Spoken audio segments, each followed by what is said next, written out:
જય દ્વારકાધીશ। મિત્રો, આપણામાંથી ઘણા લોકો ઘરમાં ઠાકરની સેવા લાલાના રૂપમાં કરે છે, પણ શું તમને ખબર છે કે પ્રભુને આ બાળ સ્વરૂપ કેમ આટલું પ્રિય છે?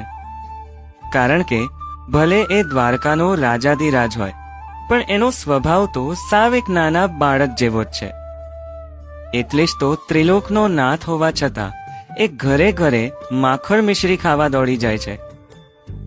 મિત્રો, સાચું કહું તો ઠાકરને તમારો યશ, વૈભવ કે મોંઘી ભેટ સોગાદો નથી જોઈતી। એને તો બસ એક નાના છોકરાની જેમ તમારું ધ્યાન, એટેન્શન જોઈએ છે।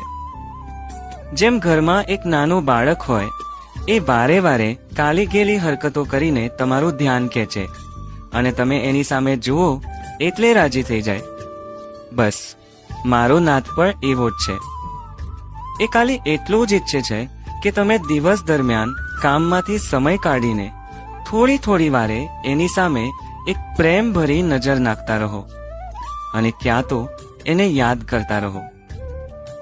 મારો વાલમ બહુ સરળ છે હો। બસ એની સામે જોતા રહો, એનું નામ લેતા રહો, એ આટલામાં જ રાજી છે। જય દ્વારકાધીશ। રાધે રાધે।